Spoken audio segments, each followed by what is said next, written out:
الحمد للہ رب العالمین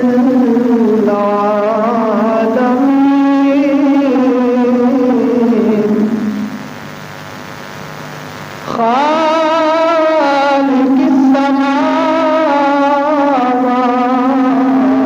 والأرض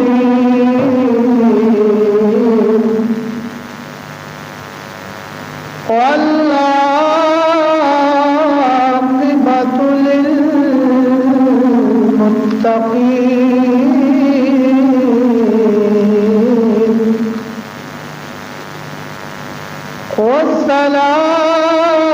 والصلاة والسلام على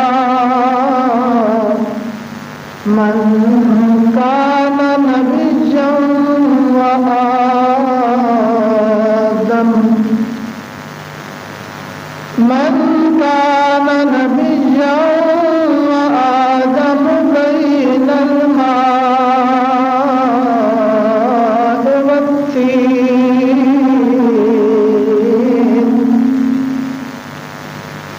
وعلى آله وأصحابه أجمعين.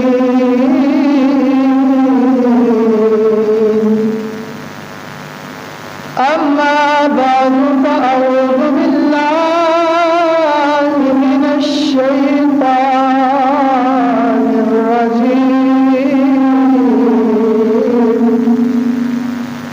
بسم الله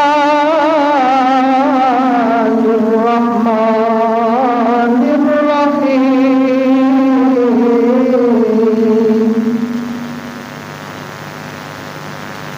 من يطع الرسول فقد أطاع الله. آمنت بالله وصدق الله مولانا العظيم.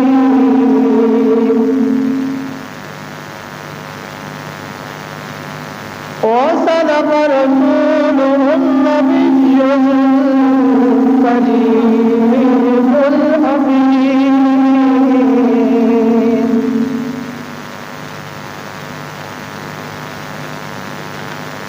ونحن على ذلك لمن الشاهدين والشاكرين. والحمد لله رب العالمين. وقال الله تعالى وتبارك في الكلام المجيد والفرقان الحميد في شان حبيبه مخبرا وآمنا. إن الله وملائكته يصلون على النبي. يا أيها الذين آمنوا صلوا عليه وسلموا تسليما. اللهم صل على سيدنا ومولانا محمد وعلى آل سيدنا ومولانا محمد وبارك وسلم. الصلاة والسلام عليك يا سيدي يا حبيبي يا رسول اللہ.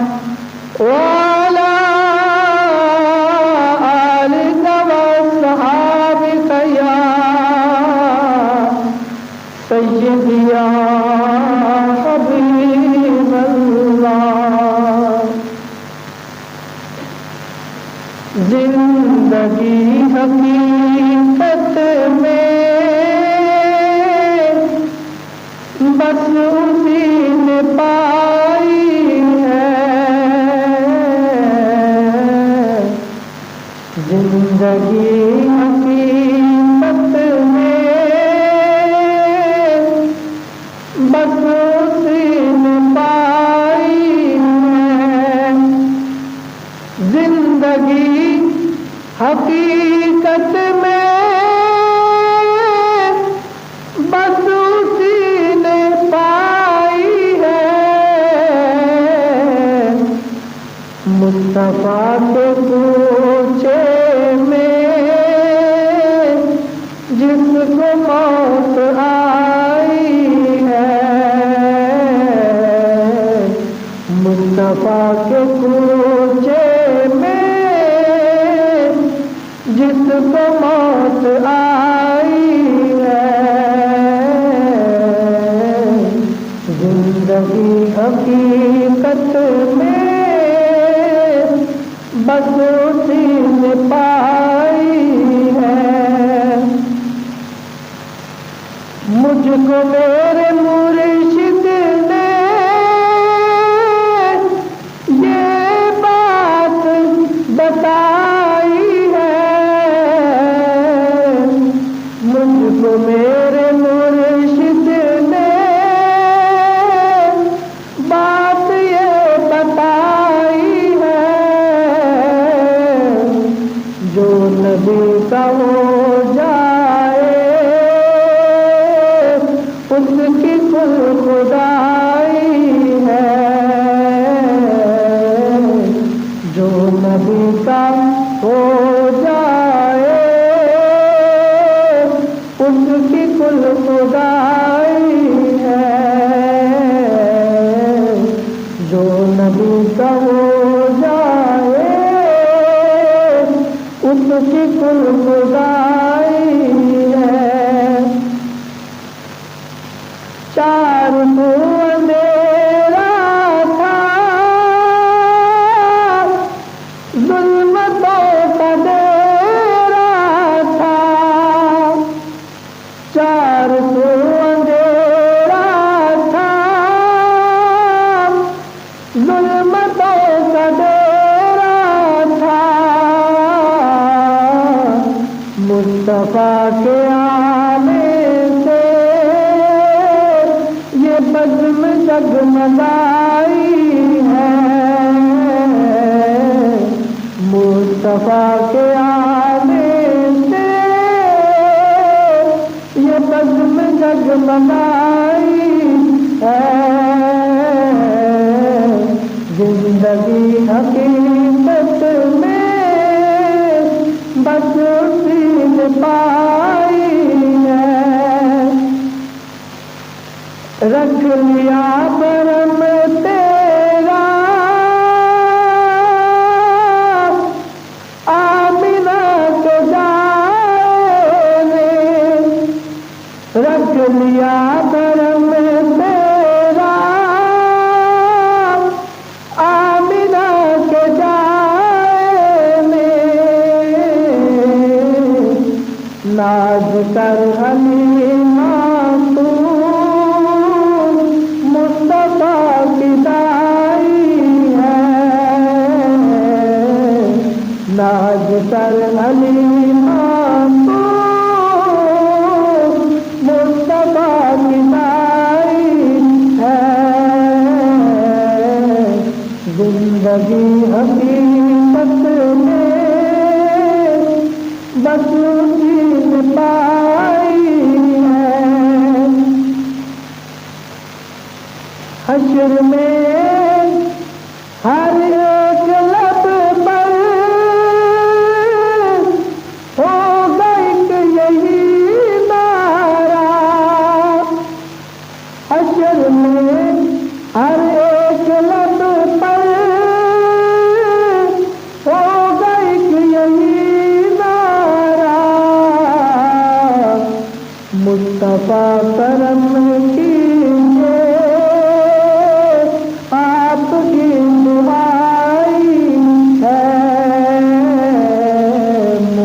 مصطفیٰ کرم کیجیے آپ کی دعائی ہے زندگی حقیقت میں بس اسی پائی ہے دم لبوں پہ آیا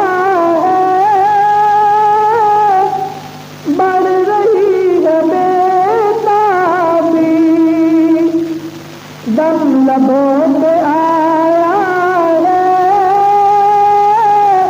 بڑھ رہی ہے بےتابی اے صبا مدینے سے کیا پیام لائی ہے اے صبا مدینے سے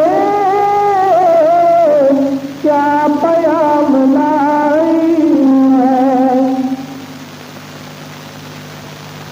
اس کی ناؤ طوفان میں ڈوب ہی نہیں سکتی اس کی ناؤ طوفان میں ڈوب ہی نہیں سکتی علیم آقا سے جس نے لو لگائی ہے علیم آقا سے جس نے لو لگائی ہے زندگی حقیقت میں بس اسی نے پائی ہے مصطفیٰ کے توسے جس کو موت آئی ہے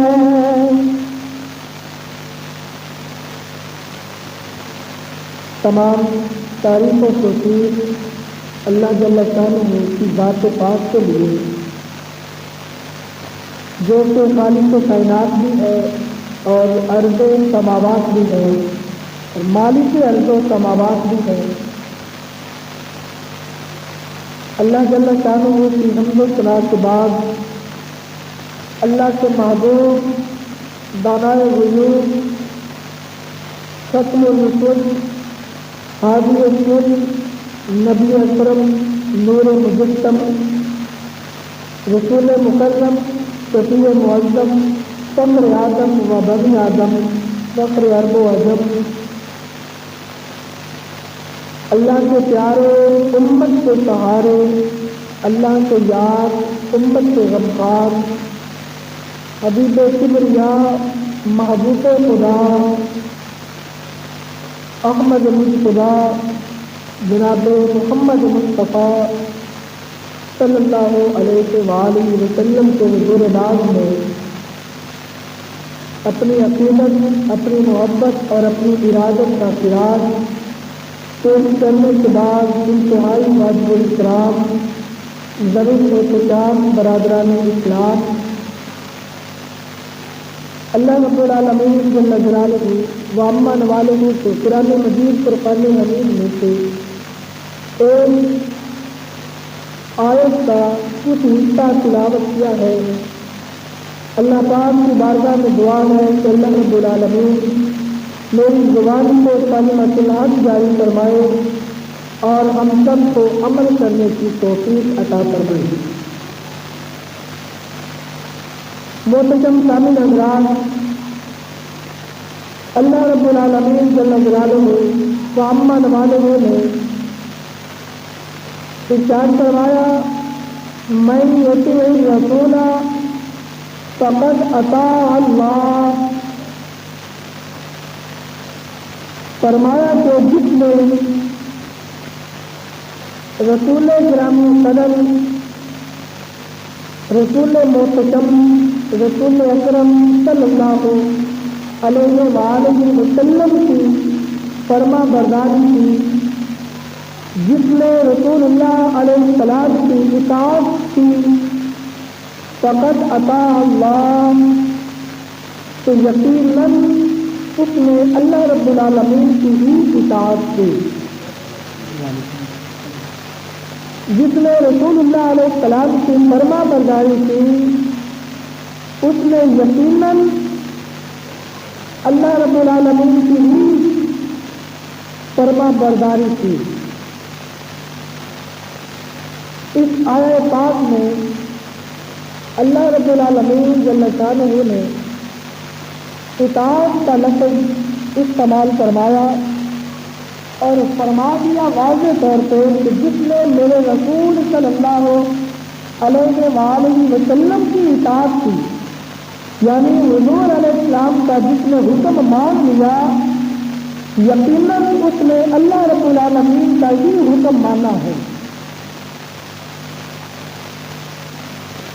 ایک دوسرے مقام پہ سورہ نجم میں اللہ رب العالمین نے ارشاد فرمایا ہے وَمَا يَنطِقُ عَنِ الْهَوَىٰ إِنْ هُوَ إِلَّا وَحْيٌ يُوحَىٰ۔ اللہ پاک نے فرمایا کہ میرا محبوب صلی اللہ علیہ وآلہ وسلم اپنی مرضی سے کچھ بھی بولتا ہی نہیں۔ میرا محبوب تمہیں جو کچھ بتلاتا ہے اپنی طرف سے کچھ بھی نہیں بتلاتا۔ میرا محبوب آپ لوگوں کو جو حکم ارشاد فرماتا ہے وہ حکم اپنی طرف سے نہیں ارشاد فرماتا۔ میرا حبیب صلی اللہ علیہ وسلم آپ لوگوں کے اوپر جو شریعت کے احکامات نافذ فرماتا ہے وہ اپنی مرضی سے شریعت کے احکامات آپ لوگوں کے اوپر نافذ نہیں فرماتا۔ ان هو الا وحی یوحیٰ، اللہ پاک جل شانہ نے فرمایا کہ میرا محبوب صلی اللہ علیہ وآلہ وسلم جو بھی بولتا ہے وہ اللہ کی مرضی سے بولتا ہے، یعنی محبوب کی زبان پر خدا تعالی بولتا ہے۔ زبان رسول اللہ علیہ السلام کی ہے لیکن زبان میں بولنے والا اللہ رب العالمین ہے۔ فرمایا کہ لوگوں میرا حبیب تمہیں جو حکم دے وہ سمجھ لینا کہ وہ حکم حضور علیہ السلام نے اپنی مرضی سے نہیں دیا بلکہ اللہ رب العالمین کی مرضی سے وہ حکم دیا ہے۔ اور میرا حبیب تمہیں جس عمل کے بارے میں کہہ دے کہ فلاں عمل نیک عمل ہے تو اس نیک عمل کو کرو، کیونکہ وہ نیک عمل کا جو حکم دیا جا رہا ہے ان ہوا الا وحی یوحیٰ، وہ حکم اللہ رب العالمین کی مرضی سے دیا جا رہا ہے۔ حضور علیہ السلام نے ایک بار ارشاد فرمایا، صحابہ کرام بیٹھے تھے، صحابہ کرام بیٹھے تھے تو حضور علیہ السلام نے ارشاد فرمایا کہ لوگوں سنو، حج تمہارے اوپر فرض ہے، حج تمہارے لیے فرض ہے۔ اب صحابہ کرام میں تو ایک شخص کھڑا ہو گیا، کھڑا ہو کر کہنے لگا، عرض کرنے لگا، یا رسول اللہ صلی اللہ علیہ وآلہ وسلم، آتا حج ہر سال ہمارے لیے فرض ہے؟ صحابی نے پوچھا کہ یا رسول اللہ کیا حج ہر سال ہمارے لیے فرض ہے؟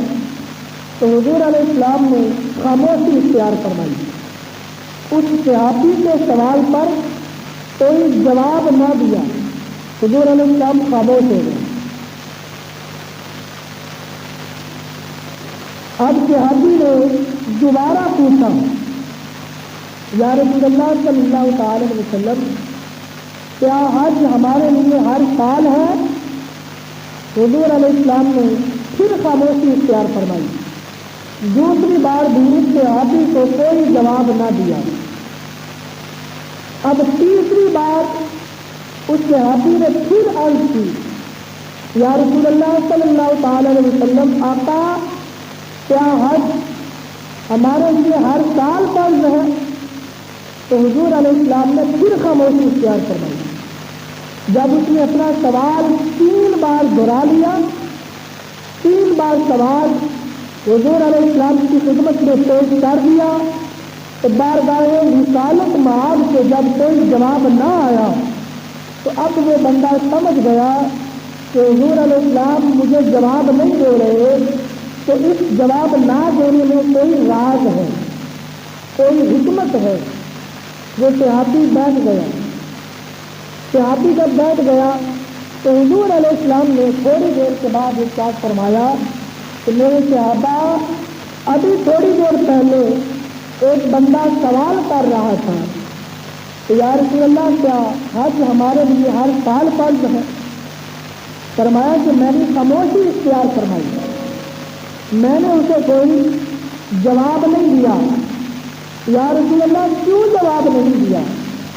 آپ تو رحمت للعالمین ہیں، آپ کی بارگاہ میں کوئی سائل آ جائے خالی لوٹ کے نہیں جاتا۔ اس نے اللہ آپ کی خدمت میں سوال کیا، آپ تو مہربان ہے، آپ نے اللہ جواب کیوں نہیں دیا؟ یا رسول اللہ یہ تو آپ کی شان رحمت کے خلاف نہ ہو گیا، آپ نے سائل بیچارے کو سوال کا جواب کیوں نہیں دیا؟ میرے آقا نے فرمایا کہ یہ میری رحمت کے خلاف نہیں ہوا، بلکہ یہ میری رحمت میرے غلاموں پہ برس گئی۔ میں نے جواب نہیں دیا تو میری رحمت میری امت پہ برس گئی ہے۔ یا رسول اللہ وہ کیسے؟ میرے آقا نے فرمایا قال نعم، اگر میں ہاں کہہ دیتا واجبت، اگر میری زبان سے ہاں نکل جاتی تو حج ہر سال کے لیے فرض ہو جاتا ہے۔ میری زبان سے اگر ہاں نکل جاتی تو حج میرے غلاموں کے لیے ہر سال فرض ہو جاتا۔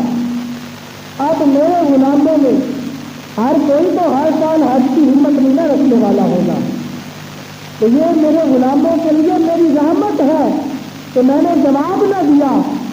اس حدیث پاک سے نتیجہ یہی اخذ ہوتا ہے کہ اگر حضور علیہ السلام ہاں کہہ دیتے تو حج ہر سال فرض ہو جاتی، حج ہر سال کے لیے غلاموں کو فرض ہوتا۔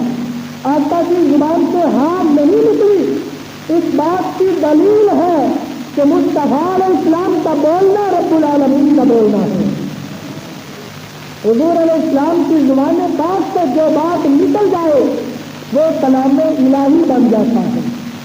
اب قرآن مجید فرقان حمید ہے، الحمدللہ سے لے کے والناس تک پورا قرآن ہم نے اللہ کی زبان سے تو نہیں سنا نا، پورا قرآن یا قرآن کا کوئی ایک لفظ بھی ہم نے براہ راست اللہ کی زبان سے نہیں سنا۔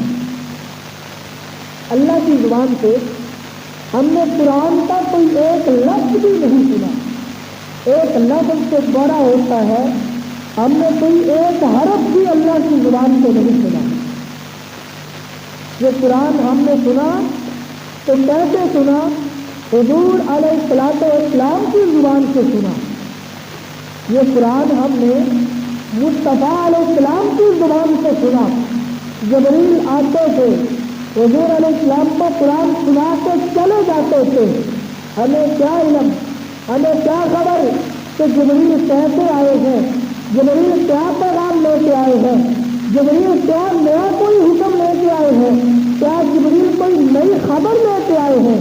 ہمیں تو کوئی علم نہ تھا، بس مصطفیٰ علیہ السلام کی زبان سے نکلے الفاظ۔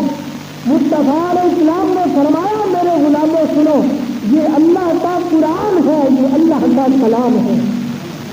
ہم نے مان لیا یا رسول اللہ، ہاں آپ نے فرما دیا یہ اللہ کا کلام ہے، ہم نے مان لیا کہ یہ اللہ کا کلام ہے۔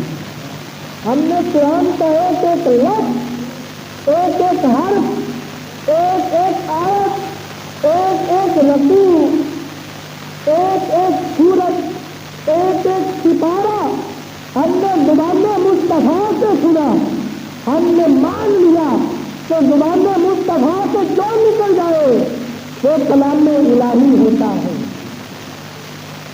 اب آقا علیہ السلام اپنی زندگی میں، آقا اپنی ساری زندگی میں صرف قرآن بھی تو نہیں بول کے سناتے رہے، آقا نے ساری زندگی یعنی جب بولے لفظ قرآن سے نکلے ایسا نہیں ہوا۔ آقا علیہ السلام قرآن کے علاوہ بھی اپنے غلاموں کو سمجھاتے رہے، درس و تبلیغ کرتے رہے، وعظ و نصیحت اپنے غلاموں کو فرماتے رہے، لیکن ہر بات تو قرآن میں نہ تھی، ہر بات قرآن میں نہ تھی۔ ہمیں یہ کیسے علم ہوا کہ یہ قرآن ہے، یہ حدیث ہے؟ ہمیں یہ علم کہاں سے آیا؟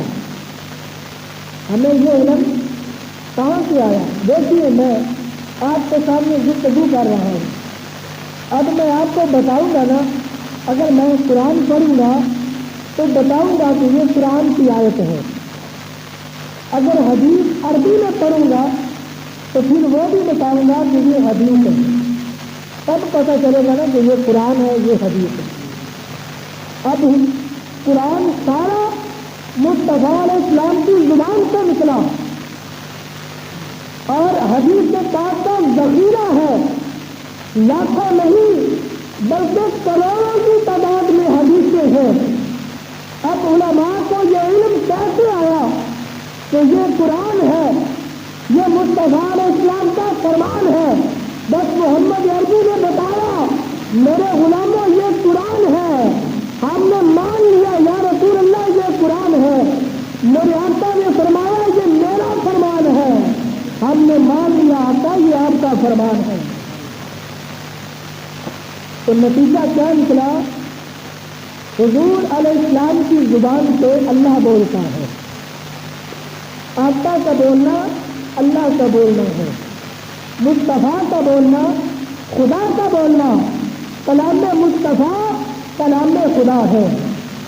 اور اللہ پاک نے فرمایا من یطیع الرسول فقد اطاع اللہ، قرآن پاک ہے، فرمایا کہ جس نے میرے محبوب صلی اللہ علیہ وآلہ وسلم کے حکم کو مان لیا اس نے اللہ کے حکم کو ہی مانا ہے۔ یقیناً فقد اطاع اللہ، یقیناً بلا شبہ اس نے اللہ کے ہی حکم کو مانا ہے۔ اب اس آیت پاک میں دو چیزیں ملتی ہیں، اس آیت میں دو چیزیں ملتی ہیں، ایک ایمان اور دوسرا عمل، ایک ایمان اور دوسرا عمل۔ یہ بات قابل توجہ ہے۔ عمل ایمان کے تابع ہے، عمل ایمان کے تابع ہے، لیکن ایمان عمل کے تابع نہیں ہے، ایمان عمل کے تابع نہیں ہے، لیکن عمل ایمان کے تابع ہے۔ اگر دل میں ایمان نہ ہوگا، ہم جتنے اچھے اعمال کرتے رہیں، اعمال صالحات دن رات کرتے رہیں، ہمارا کوئی بھی عمل قابل قبول نہیں ہوگا۔ کیوں نہیں ہوگا؟ کہ دل میں ایمان نہیں ہے۔ اگر دل میں ایمان ہوگا، ہم ابھی تک کوئی نیکی کریں گے نہیں، ایمان ہوگا نا، یہ ایمان کی کیفیت ہے، ایمان کی یہ لذت ہے۔ اگر ہمارے دل میں ایمان ہوگا، نیکی ہم بعد میں کریں یا نہ کریں، ہم نیکی کا ارادہ کریں گے، نیکی۔ اور یہ فرشتے اس وقت بندے کے لیے مقرر ہو جاتے ہیں جب بندہ اپنی ماں کے پیٹ میں ہوتا ہے، اس وقت فرشتے مقرر ہو جاتے ہیں۔ اب جو بائیں سائڈ والا فرشتہ ہے، کھبے موڈے والا فرشتہ، یہ فرشتہ سوچتا ہے یہ گناہ کرے گا تو میں لکھوں گا، یہ نہیں کرے گا تو میں لکھوں گا نہیں، کیونکہ اس کے لیے حکم ہی یہ ہے جب یہ کرے تب لکھنا ہے، اگر نہ کرے تو خبردار میرے بندے کا گناہ نہ لکھنا۔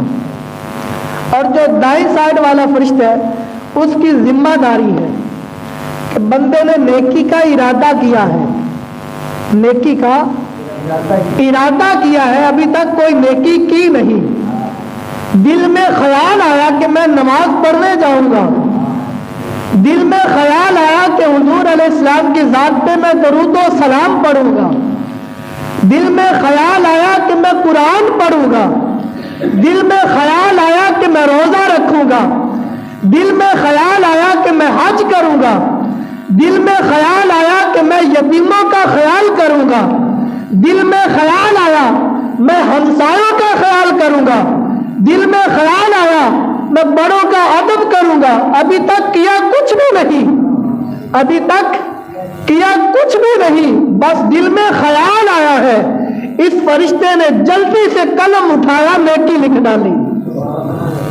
قلم اٹھایا، نیکی لکھ ڈالی۔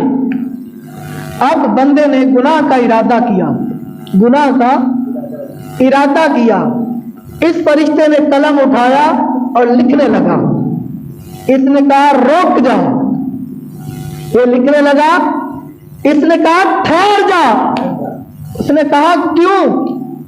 اس نے نیکی کا ارادہ کیا تھا، تو نے نیکی لکھ ڈالی، ابھی تک نیکی کی نہیں، اور یہ گناہ کا ارادہ کر رہا ہے، اور ارادہ تو بھی لکھتا ہے، اور مجھے روکنا ہے ارادہ نہ لکھ، اس کا گناہ نہ لکھ۔ اس نے کہا رک جا، مت یہ بھی رک جاوے، تو رک جا، ہو سکتا ہے یہ بھی ٹل جاوے، اجے تک تو میں ارادہ کیتا ہے نا، گناہ کیتا تو نہیں نا، رک جا، مت نہ ہی کرے۔ رک گیا فرشتہ۔ یہ سبق کہاں سے ملا؟ ذات مصطفیٰ سے ملا۔ اب بندے نے ارادہ کیا، ایمان کی لذت بتا رہا تھا میں، بندے نے ارادہ کیا نیکی کا، تو نیکی لکھی گئی، نیکی لکھی گئی، لیکن اگر دل میں ایمان نہ ہو، دل میں ایمان نہ ہو، بندہ نیکی کر بھی لے تو نیکی لکھی نہیں جائے گی۔ قرآن پاک کی متعدد آیتیں گواہ ہیں، قرآن کی بہت ساری آیتیں گواہ ہیں کہ کافر لوگ نیک اعمال کرتے تھے، جتنے بھی کافر تھے کوئی نہ کوئی نیکی کرتے ہی تھے، ہر وقت گناہ ہی نہ کرتے تھے، 24 گھنٹے میں کوئی نہ کوئی ایک نیکی تو کرتے ہی ہوں گے نا۔ اگر کسی یتیم کے سر پہ پیار سے ہاتھ رکھ دیا، یہ بھی تو نیکی ہے، لیکن اس نیکی کا انہیں کوئی فائدہ نہیں ہوتا، وہ نیکی لکھی نہیں جاتی کہ وہ نیکی لکھ لی جائے، وہ فرشتہ لکھتا نہیں ہے۔ اب اس نے، کافر نے جتنی بھی نیکیاں کی، اس کی کوئی ایک نیکی بھی نہ لکھی گئی، اسے کسی ایک نیکی پر بھی اجر نہیں ملے گا، اسے کسی ایک نیکی پر ثواب نہیں ملے گا۔ کیوں نہیں ملے گا؟ کہ اس کے دل میں ایمان نہیں ہے، اس کے دل میں ایمان نہیں ہے۔ اب ایمان والا ہو کے اگر نیکی کا ارادہ کرے تو نیکی لکھی جاتی ہے۔ تو یہ بات میں عرض کر رہا تھا کہ ایمان کے تابع عمل ہے، ایمان عمل کے تابع نہیں ہے، عمل ایمان کے تابع ہے پر ایمان عمل کے تابع نہیں ہے۔ اور من یطیع الرسول فقد اطاع اللہ، اس آیت سے ہمیں دو چیزیں مل رہی ہیں، ایک ایمان اور دوسرا عمل۔ اے حبیب صلی اللہ تعالی علیہ وسلم، جس نے آپ کو مان لیا اس نے خدا کو مان لیا، جس نے آپ کی فرما برداری کر لی یقیناً اس نے اللہ کی فرما برداری کر لی۔ اب یہ کیسے ہو گیا؟ یہ کیسے ہو گیا کہ حضور علیہ السلام کو مان لینا اللہ کو مان لینا ہے؟ یہ کیسے ہو گیا؟ حضور علیہ السلام کا حکم اللہ کا حکم ہو گیا، یہ کیسے ہو گیا؟ یہ کیسے ہو گیا؟ یہاں سے ایمان کا ہمیں سبق مل رہا ہے، یہاں سے ایمان کا سبق مل رہا ہے۔ مان لینے کا نام ہے ایمان، مان لینے کا نام ہے ایمان۔ اور جو حکم ملا ایمان کے بعد، جو حکم ملا ایمان کے بعد، اس حکم پہ عمل کر لینا، اس حکم کو تسلیم کر لینا، وہ فعل کر گزرنا، یہ عمل ہے، یہ عمل ہے۔ اب اللہ فرما رہا ہے جس نے اطاعت کی رسول اللہ علیہ السلام کی، اس نے اللہ کی ہی اطاعت کی ہے۔ اب ایمان کس چیز کا نام ہے؟ ایمان کس کو کہتے ہیں؟ یہ بات تو پتہ چل گیا نا کہ جو رسول اللہ علیہ السلام کہہ دیں وہ صرف رسول اللہ کا کہنا نہیں بلکہ اللہ کا کہنا ہے۔ یہ بات تو ہماری سمجھ میں آ گئی نا۔ اب دوسری بات کی طرف لوٹتے ہیں کہ ایمان کیا ہے۔ اگر اللہ جو کہہ رہا ہے مان لو، میرے محبوب کو مان لو گے تو اللہ کو مان لو گے۔ اب ماننا کس چیز کا نام ہے؟ ایمان کا۔ اب سوال یہ ہے کہ ایمان کیا ہے؟ ایمان کسے کہتے ہیں؟ ایمان کہتے ہیں رسول اللہ علیہ السلام سے تعلق کو، ذات مصطفیٰ سے تعلق کا نام ایمان ہے۔ حدیث پاک سنیے اور اپنا ایمان تازہ کیجیے۔ ایک کافر مشرک گھوڑے پہ سوار ہے، میدان جنگ ہے، ہاتھ میں تلوار ہے، رسول اللہ علیہ السلام کو شہید کرنے کے لیے تیار ہے۔ وہ کافر، وہ مشرک میدان جنگ میں ہے، حضور علیہ السلام بھی میدان جنگ میں ہے۔ وہ کافر کا آمنا سامنا ہو گیا، رسول اللہ صلی اللہ تعالی علیہ وسلم کے سامنے آ گیا۔ جب آقا کے سامنے آیا تو آقا علیہ السلام نے بھی اس کافر کو دیکھا، آقا نے بھی اس کافر کو دیکھا، اس مشرک کو دیکھا، اور اس کافر نے بھی رسول اللہ علیہ السلام کو دیکھا۔ اب منظر کیا ہوگا جب کافر اللہ کے رسول کو دیکھ رہا ہوگا اور اللہ کا رسول اس کافر کو دیکھ رہا ہوگا۔ حضور علیہ السلام کی امت کو یہ شرف حاصل ہے کہ حضور علیہ السلام کی امت میں جو ولی ہے، جو اولیاء اللہ ہے، جو اللہ کے بندے ہیں، اگر وہ کسی جاہل کی طرف دیکھے تو عالم بنا دیتے ہیں، اگر کسی شرابی کے اوپر نظر فرما دے اس کو ولی بنا دیتے ہیں۔ غوث اعظم رضی اللہ تعالیٰ عنہ، آپ اگر ایک چور پہ نظر فرما دیں اسے قطب بنا دیتے ہیں، تو اللہ کے محبوب کی شان کیا ہوگی؟ اللہ کے محبوب کی شان کیا ہوگی؟ پھر وہ منظر کیسا ہوگا جب محبوب خدا دشمن خدا کو دیکھ رہا ہوگا اور دشمن خدا محبوب خدا کو دیکھ رہا ہوگا۔ یوں سمجھیے کہ زوال بستی کو دیکھ رہا ہے، بستی زوال کو دیکھ رہی ہے، جنت جہنم کو دیکھ رہی ہے، جہنم جنت کو دیکھ رہی ہے، زمین کی نظر آسمان پر ہے، آسمان کی نظر زمین پر ہے، محبوب خدا کی نظر دشمن خدا پر ہے، دشمن خدا کی نظر محبوب خدا پر ہے۔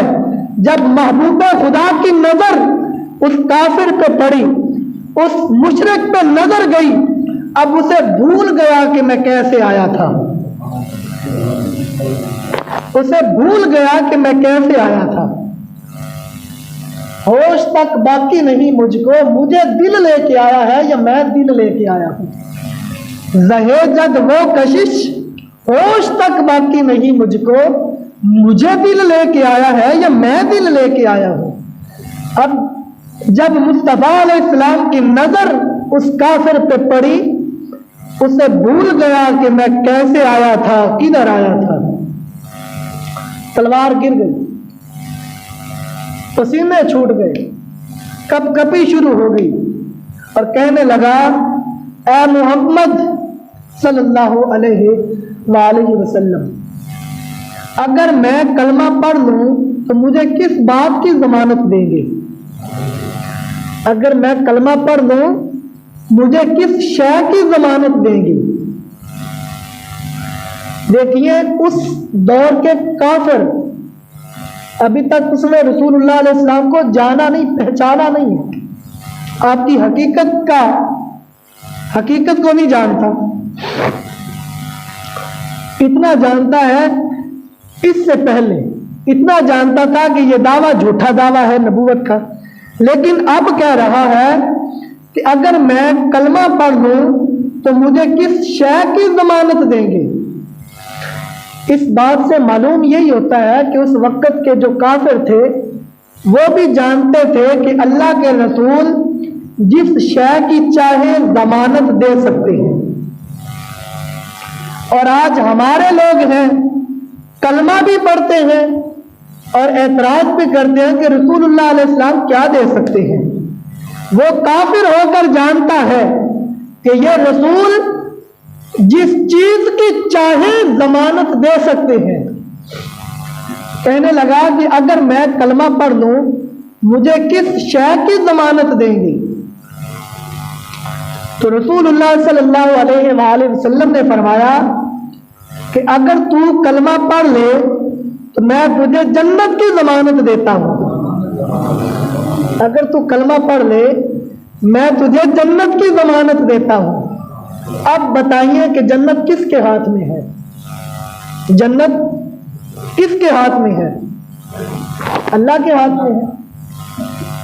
بس یہی بات میں سمجھانا چاہ رہا ہوں کہ جنت تو اللہ نے بنائی ہے، جنت اللہ نے بنائی ہے، جنت کا خالق اللہ ہے، پر جنت کا وارث رسول اللہ علیہ السلام ہے۔ جنت کے وارث رسول اللہ صلی اللہ علیہ وآلہ وسلم ہے۔ اگر جنت اللہ کے ہاتھ میں ہوتی تو رسول اللہ صلی اللہ تعالی علیہ وسلم جنت کی ضمانت کیسے دیتے؟ اگر اللہ کے ہاتھ میں ہی ہوتی تو آقا علیہ السلام جنت کی ضمانت کیسے دیتے؟ اس بات سے میں تو یہی سمجھا ہوں کہ جنت رسول اللہ کی ہے، ہم ہیں رسول اللہ کے، جنت رسول اللہ کی۔ ایک بہلول دانا تھے، انہیں ویسے بہلول دیوانہ کہا جاتا ہے، دیوانہ نہیں کہنا چاہیے، بہلول دانا تھے، تو وہ اعلان کر رہے تھے کہ جنت کے کوٹھے کنے لینے نہیں دی، جنت کے کوٹھے لے لو۔ ملکہ زبیدہ سیر کرنے کے لیے نکلی اور اس طرف آگے جس طرف بہلول دانا جنت بیچ رہا تھا۔ ملکہ زبیدہ نے کہا کہ بابا جنت کے کتنے پیسے؟ میں خریدنا چاہتی ہوں، کتنے پیسے؟ بہلول دانا نے قیمت بتائی کہ اتنے درہم لوں گا اور جنت دے دوں گا۔ ملکہ زبیدہ نے اتنے درہم نکالے اور بہلول دانا کو دے دیے، اور بہلول دانا جنت کیسے بیچ رہے تھے؟ پاؤں نیچے رکھتے تھے، ریت پاؤں کے اوپر رکھتے تھے، جنت کے کوٹھے بنا رہے ہیں۔ ملکہ زبیدہ درہم نکالے اور دے دیے اور پوچھا کہ بابا اب مجھے بتائیے کہ ان میں سے میرا کمرہ کون سا ہے جس کی میں نے قیمت دی ہے، جنت میں میرا وہ کمرہ کون سا ہے؟ تو بہلول دانا نے کہا کہ یہ ابھی میں بتا دیتا ہوں۔ ایک کوٹھا بنایا کہ اس پیر مار کے ڈھا دیتا اور فرمایا کہ اے تیرا مکان ہے جنت دے اندر، ملکہ زبیدہ نے کہا کہ یہ میں پیسے دے دیتے ہیں اور تسی گرا دیتا ہے، یہ کمال ہے۔ بہلول دانا نے کہا کہ یہاں میں نے گرا دیا ہے لیکن جنت میں بنا دیا ہے، یہاں میں نے گرا دیا ہے جنت میں بنا دیا ہے۔ اچھا، جب یہ بات ہارون رشید تک پہنچی، شوہر تھا ملکہ زبیدہ کا، ہارون رشید تک یہ بات پہنچی، ہارون رشید نے کہا کہ یہ کیا حماقت ہے، کبھی زمین پہ دنیا میں بھی جنت کے مکانات ملے۔ ملکہ زبیدہ نے کہا کہ تو آپ کیا جانے، الذین یؤمنون بالغیب، میں نے تو کچھ نہیں دیکھا، صرف غیبی بات پہ یقین کر لیا ہے، میں نے غیبی بات پہ یقین کر لیا ہے اور وہ خرید لیا ہے۔ رات ہو گئی، سو گئے، ہارون رشید کو خواب آیا، خواب میں دیکھا کہ جنت ہے، جنت میں ملکہ زبیدہ کا محل ہے۔ اب ہارون رشید اندر جانے لگا، فرشتوں نے دیا دھکا، کہا ہٹ پیچھے، یہ تیرا نہیں۔ اس نے کہا میری بیوی کا ہے تو میرا ہے۔ فرشتوں نے کہا تیری بیوی اپنی جگہ پہ، سودا بیوی نے کیا تھا، آپ نے نہیں کیا، پیچھے ہٹو۔ جاگ آ گئی اور کہنے لگا ملکہ زبیدہ سے کہ چلو مجھے بھی اس بابا کے پاس لے چلو، میں بھی خریدنا چاہتا ہوں۔ اب آئے بہلول دانا کے پاس اور کہنے لگے کہ بابا میں نے جنت میں مکان خریدنا ہے، بتائیے کتنی قیمت لیں گے؟ آپ نے کہا میاں اتنے لاکھ درم دوں گا۔ کمال کی بات ہے، ابھی کل کی بات ہے، چند درم میری بیوی نے دیے تھے اور جنت خریدی تھی، اور آج میں آیا ہوں ایک دن میں اتنا ریٹ۔ اتنی مہنگائی تو پرویز مشرف نے اپنے دور میں نہ کی تھی جتنی آپ نے کر ڈالی، لاکھوں درم۔ فرمایا ہاں، ملکہ زبیدہ نے غیبی بات پہ یقین کیا تھا، آپ تو رات کو منظر دیکھ کے آئے ہیں، آپ نے تو رات کو سارا نظارہ دیکھا ہے، سب کچھ دیکھنے کے بعد ایمان لائے ہو، اور انہوں نے غیب پہ ایمان لایا تھا۔ بس تیری اور اس کی قیمت میں یہی فرق ہے۔ اللہ فرماتا ہے تلک الجنۃ التی نورث من عبادنا من کان تقیا، فرماتا ہے اللہ پاک کہ یہ بندے جو میرے محبوب بندے ہیں، یعنی جو میرے اولیاء کرام ہیں، یہی جنت کے وارث ہیں۔ نورث من عبادنا، فرمایا کہ میرے ولی ہی تو میری جنت کے وارث ہیں، جسے چاہیں دے دیں۔ جب اولیاء کرام جنت کے وارث بن سکتے ہیں تو محبوب خدا کی شان کیا ہوگی؟ فرمایا میں تجھے جنت کی ضمانت دیتا ہوں۔ یا رسول اللہ ٹھیک ہے، کلمہ پڑھا، وہی اپنی سواری پہ بیٹھے بیٹھے، گھوڑے پہ بیٹھے بیٹھے کلمہ پڑھا۔ جب کلمہ پڑھا تو اب خیال آیا کہ گھوڑے سے نیچے اتروں اور جس محبوب کا کلمہ پڑھا ہے اس محبوب کے پاؤں بھی تو چوم لوں نا، ان سے دین تو سیکھوں، نماز کے مسائل سیکھ لوں، روزے کے مسائل سیکھ لوں۔ یہی سوچ کر گھوڑے سے اترنے لگا، پائے دان سے پاؤں پھسلا اور گردن کے بل نیچے آ گرا، پاؤں پھسلا، گردن کے بل نیچے آ گرا، گرتے ہی اس کی جان نکل گئی، گرتے ہی اس کی روح پرواز کر گئی۔ اب اس کی یہ موت اچانک شہادت میں بدل گئی۔ اب اس کو یہ موت آئی تو شہادت کی موت آئی، اور آقا علیہ السلام نے پھر ارشاد فرمایا کہ لوگوں جس نے جنتی دیکھنا ہو اس بندے کو دیکھ لو، جس نے جنتی دیکھنا ہو اس بندے کو دیکھ لو۔ اب بتائیے کیا اس بندے نے نماز پڑھی تھی؟ موقع ہی نہیں ملا تھا، کلمہ پڑھ کے گھوڑے سے نیچے اتر رہا ہے، موت آ گئی، شہید ہو گئے، اور آقا نے فرمایا جسے جنتی دیکھنا ہے اسے دیکھ لے۔ کیا اس نے نماز پڑھی تھی؟ روزہ رکھا تھا، دین کے مسائل سمجھے تھے، شریعت پڑھی تھی، علم حاصل کیا تھا؟ کچھ بھی نہیں کیا۔ اس کا تعلق مصطفیٰ علیہ السلام سے ہو گیا، اور آقا نے فرمایا اس کا تعلق مجھ سے ہو گیا ہے، اب یہ شہید ہو گیا ہے، یہ جنتی ہے۔ تو ایمان حضور علیہ السلام سے تعلق کا نام ہے، آقا سے تعلق کا نام ایمان ہے۔ اللہ پاک کی بارگاہ میں دعا ہے کہ اللہ رب العالمین حضور علیہ السلام کی محبت عطا فرمائے۔ وآخر دعوانا ان الحمد للہ رب العالمین۔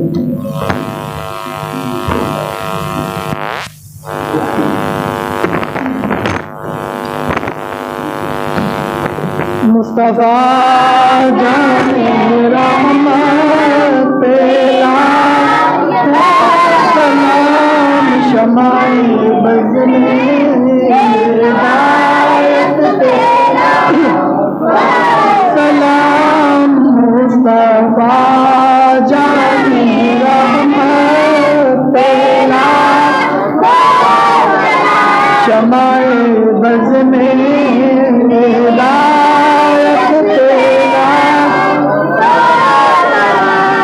پتلی پتلی گولے قدس کی پتیاں، پتلی پتلی گولے قدس کی پتیاں، ان لبوں کی نزاکت پہ لاکھوں مصطفیٰ جان رحمت پہ لاکھوں سلام شمع بز میں ہدایت پہ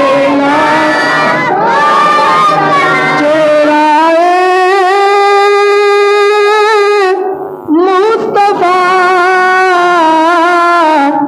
اصل میں قرآن ہے، چہرہ مصطفیٰ اصل میں قرآن ہے، عاشقوں کی تلاوت پہ لاکھوں سلام مصطفیٰ جان رحمت پہ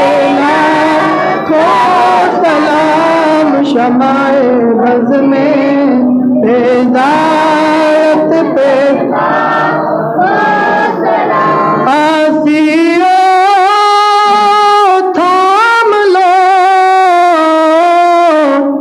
دامن مصطفیٰ، آسیو تھام لو دامن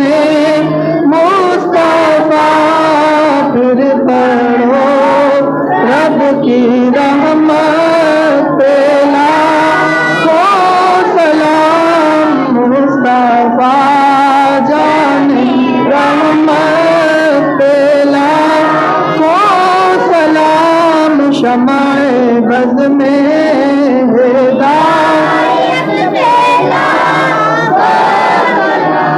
السلام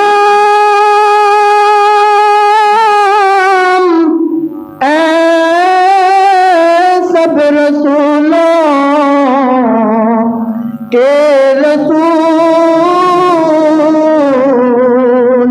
یہ سلام عاجزانہ کیجئے قبول۔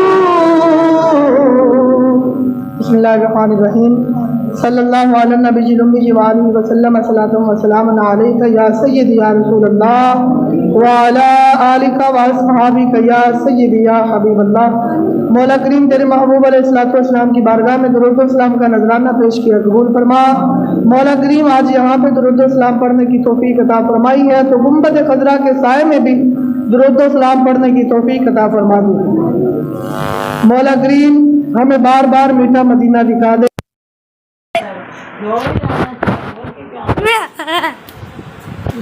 ایک دو سوتے جڑا پیاں دس ہے